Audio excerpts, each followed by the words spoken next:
ይህ የምጽአቱ አዋጅ ነጋሪ አገልግሎት ወቅታዊና ዕለታዊ ወጎችን በማቅረብ ትንታኔ የምንሰጥበት የተለያዩ እንግዶችንም በመጋበዝ የምናቀርብበት መድረክ ነው።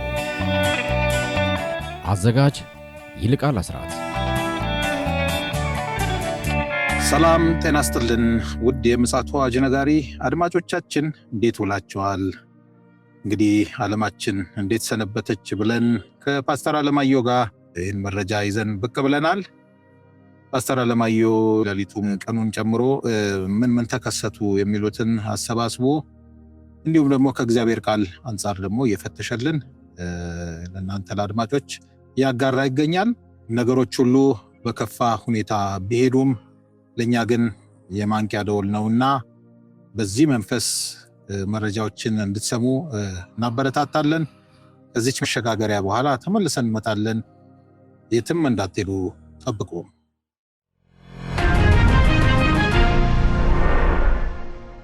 ተመልሰን መተናል። አድማጮች አጠገቤ ፓስተር አለማየሁ ነሟል መረጃዎችን አሰባስቦ መጥቶልናል፣ ያጋራናል እንግዲህ ማለት ነው። ሰላም ላንተ ይሁን ፓስተር። በቅድሚያ እንደምን አለ ወንድም ይልቃል? እግዚአብሔር ይመስገን።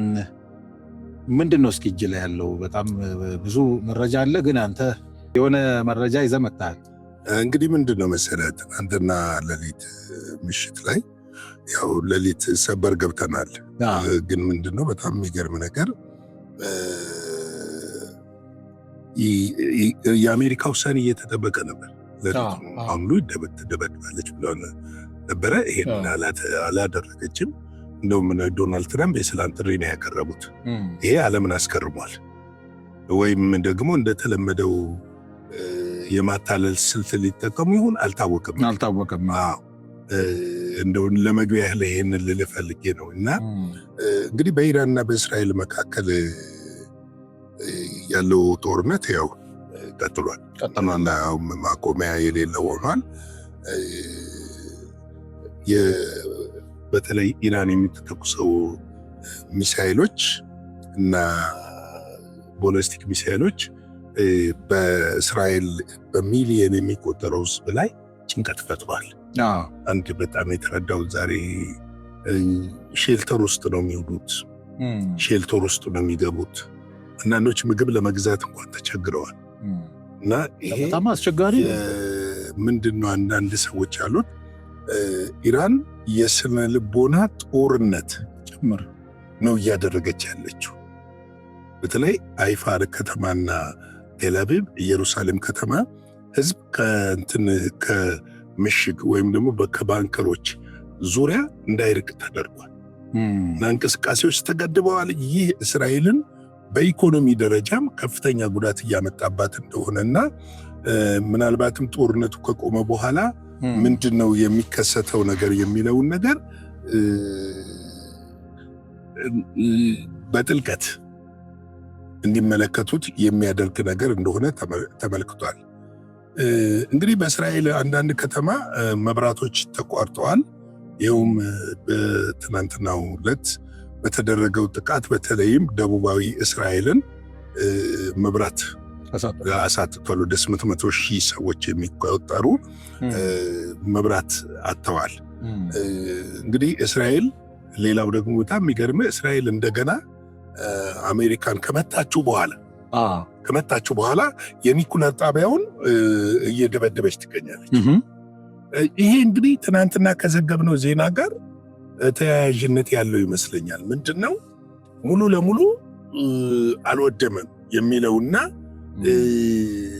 ምንድነው አልደረሰበትም የሚለውን የሚያረጋግጥ ነው። አሁን ድብደባው እየተደረገ ያለው በጣም የሚገርም ነገር ድብደባው እየተደረገ ያለው አሜሪካ የደበደበችበት የከፈተችበት ቦታ ላይ ነው ድብደባው እየተደረገ ያለው እና ይሄ እነዚህ ድብደባዎች ቀጥለዋል። ሌላው እስራኤል በትናንትናው ዕለት የኢራን አብዮታዊ ዘብ ዋና ጽሕፈት ቤትን መታለች። እንደው ምናልባት ፓስተር እንደው ይሄ ግምታዊ ሐሳብ እንደው አሁን ስለመጣልኝ ነው ኢራን እንደው ይሄን ነገር እንደው ለማስቀየስ ሲሆን፣ ምክንያቱም በደም ስላላገኘችው አሜሪካን ኦሬዲ እኔ ስላሸሸሁት ብትቀጠቅጡትም ዋጋ የለውም የሚለውን ሐሳቤ ለመዝራት ነው እንደዚህ ለማለት ያሰበችው። ወይስ እንደው እውነትም እዛው አካባቢ ይሄ ነገር ስላለ እስራኤል ዝም ብላ መቼም አትቀጠቅጥም ነው? ምንድን ነው መሰለህ ተመልሰው እንዳይሰሩት ለማድረግ ነው አንዱ የምደበድበው። ለምን በቀላሉ ጥገናው 1 ዓመት ወይ 2 ዓመት ሊፈጅባት ይችላል።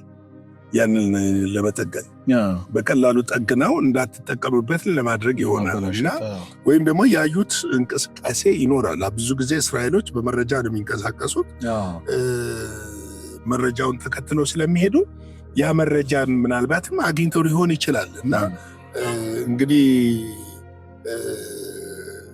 ዘግቶ በወጣው መረጃ ደግሞ ከእስራኤል የተሰማው ዜና እስራኤል ጦርነቱን በአጭሩ መቅጨት እንደምትፈልግ አሳውቃለች።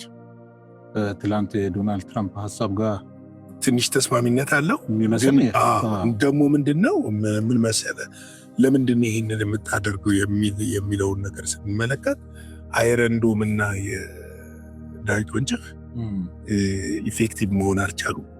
ጦርነቱን በዚህ ከቀጠለች ትወድማለች የሚሉም ተንታኞች አሉ። ሌሎችም ደግሞ ያለው ትንታኔ ምናልባትም የአየር መቃወሚያው ጥይቶች በተገቢው መንገድ ያላት አይመስልም፣ ወደ ማለቅ ሳይቀርብ አይቀርም የሚል ፍርሃትም አለ።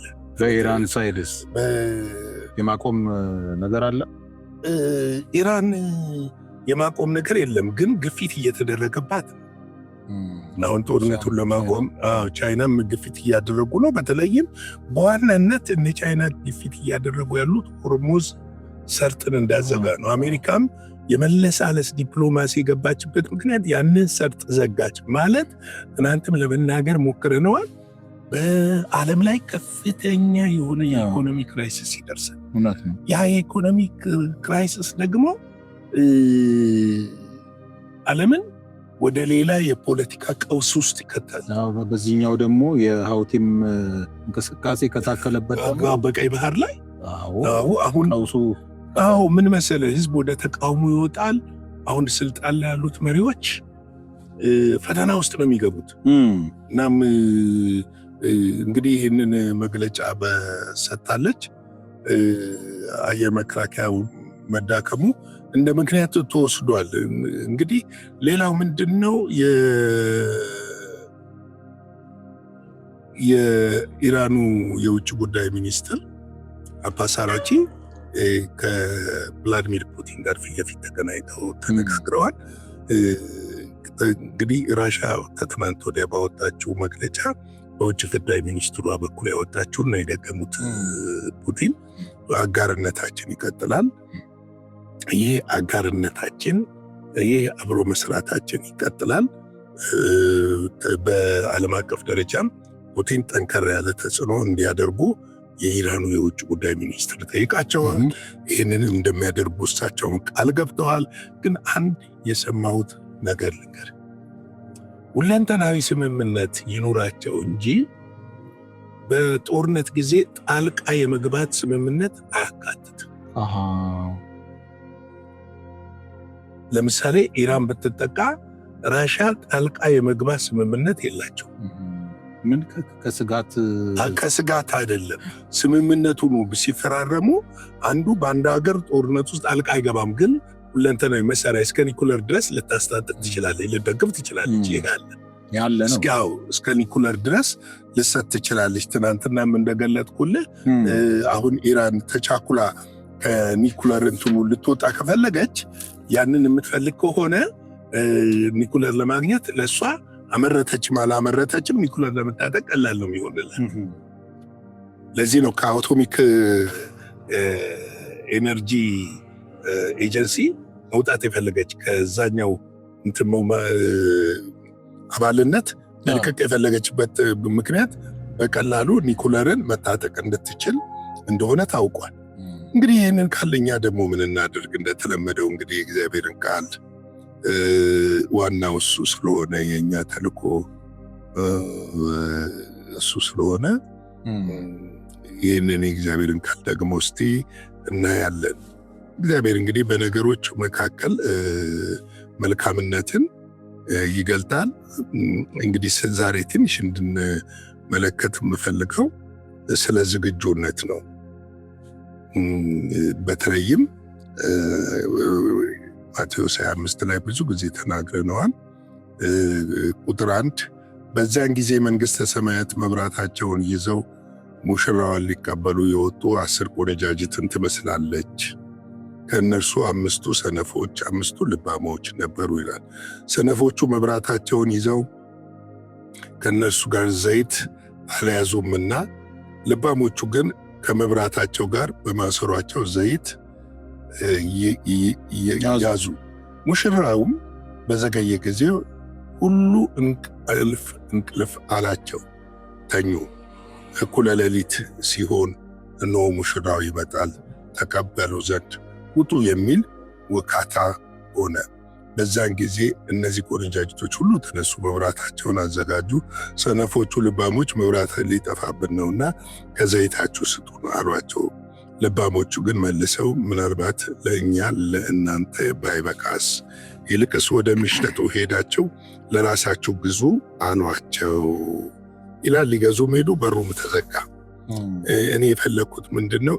ልባም መሆን። ልባም ሰው ምን ያደርጋል መሰለ? ዘመንን ይመረምራል። ልባም ሰው ዘመንን ያውቃል። ልባም ሰው በዘመን መካከል ይመላለሳል። ልባም ሰው ራሱን ያዘጋጃል። ልባም ሰው እነዚህ 5ቱ ልባሞች ነበሩ። ሁሌም የእግዚአብሔርን የሙሽራውን መምጣት ምን ያደርጉ ነበረ? ይጠባበቁ ነበረ። ሬዲ ነበሩ። ዘይታቸውን ሞልተው፣ መቅረዛቸውን ሞልተው፣ ራሳቸውን አዘጋጅተው ነቅተው ይጠባበቁ ነበረ። ስንፍና አልነበረባቸው። ዛሬ በቤተ ክርስቲያን ያለው ነገር ምንድነው?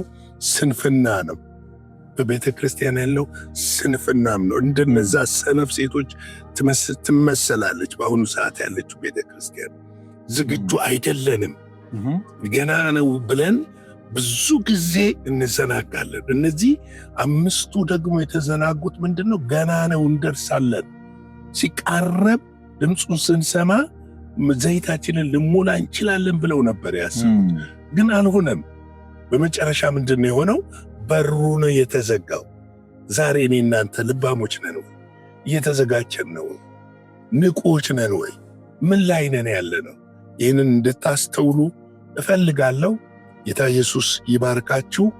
በምሽት ፕሮግራሞችን ደግሞ አዲስ ነገር ይዘን እንመጣለን። ጌታ ይረዳናል። ንቁ እንላለን፣ ተዘጋጁ እንላለን፣ ጸልዩ እንላለን። እግዚአብሔር ይረዳችኋል ወገኖቼ። ስለዚህ አጭር ጸሎት ልጸልይና የቀኑን መልእክቴን ልጨርስ። እግዚአብሔር ሆይ እንደነዚህ ልባም ሴቶች ልባም እንድታደርገን፣ ማስተዋልን እንድትሰጠን በኢየሱስ ክርስቶስ ስም እንጠይቃለን። አሜን። ዛሬ ስንፍና ከቅዱሳን ሕይወት ውስጥ እንዲነቀል ጸልያለሁ። አሜን። አለማስተዋል፣ ድንዛዜ፣ እንቅልፍ ማለት፣ መፍዘዝ በኢየሱስ ስም ከቤተ ክርስቲያን ላይ ይነሳ። አሜን። ቤተ ክርስቲያን እንድትነቃ፣ መብራቷን አብርታ እንድትጠብቅ እግዚአብሔር የዘላለም አምላክ ያንተ ጸጋ፣ የመንፈስህ ጉልበት እንዲያነቃቃት በኢየሱስ ስም እጠይቃለሁ። አሜን። ክብሩ ላንተ ይሁን። ተባረክ። አሜን። ከፍ እናደርጋለን። ሁሌም እናመሰግንሃለን። አሜን። ስለ ሁሉ ነገር ተባረክልን። ክብር ላንተ እንሰጣለን። አሜን። ቀሪውን ዘመን ባርክልን። እንግዲህ ላይክ፣ ሼር፣ ሰብስክራይብ ማድረግ አይረሳ። ለሌሎች አብራችሁን አገልግሉ እንላለን። እንደተለመደው አገልግሎታችንን ደግፉ። ሁሉ ለጌታ ክብር ይሁን በኢየሱስ አሜን። አሜን። ፓስተር እግዚአብሔር አብስቶ ይባርክህ። እውነት ነው። እንግዲህ መግቢያ ላይ እንደተናገርከው የዚህ ዝግጅት ዋና ዓላማ መንፈሳዊው መልኩ ፈንተው ብሎ እንዲወጣ እና ለቅዱሳን ጥቅም እንዲሆን ነውና ስለዚህ በዓለማችን ላይ እየተከሰቱ ያሉ ወቅታዊ ክስተቶች በመጽሐፍ ቅዱስ እይታ እየፈተሽን ወደ እናንተ የምናመጣበት ክፍለ ጊዜ ነው። ስለምታዳምጡንና ደግሞ ስለምትሰጡን ገንቢ አስተያየቶች እግዚአብሔር አብስቶ ይባርካችሁ። በዚሁ እንድትቀጥሉ እናበረታታለን። የዛሬው የቀን መልእክትና መረጃ ይሄንን ይመስላል። ወደ አድማጮቻችን ምሽት ላይ ደግሞ እንዲሁ ደግሞ ወቅታዊ አሁናዊ የሆኑ ክስተቶችን ወደ እናንተ ማድረሳችንን እንቀጥላለን። እስከዚያው ድረስ የእግዚአብሔር ምሕረት ከኛ ጋር ይሁን። ሻሎም። አዘጋጅና አቅራቢ ይልቃል አስራት ነበር። ለዛሬ ያዘጋጅንላችሁ ይህንን ይመስላል። በሌላ ጊዜ በሌላ ርዕሰ ጉዳይ እንገናኛለን። የምፅዓቱ አዋጅ ነጋሪ አገልግሎት። መልካም ጊዜ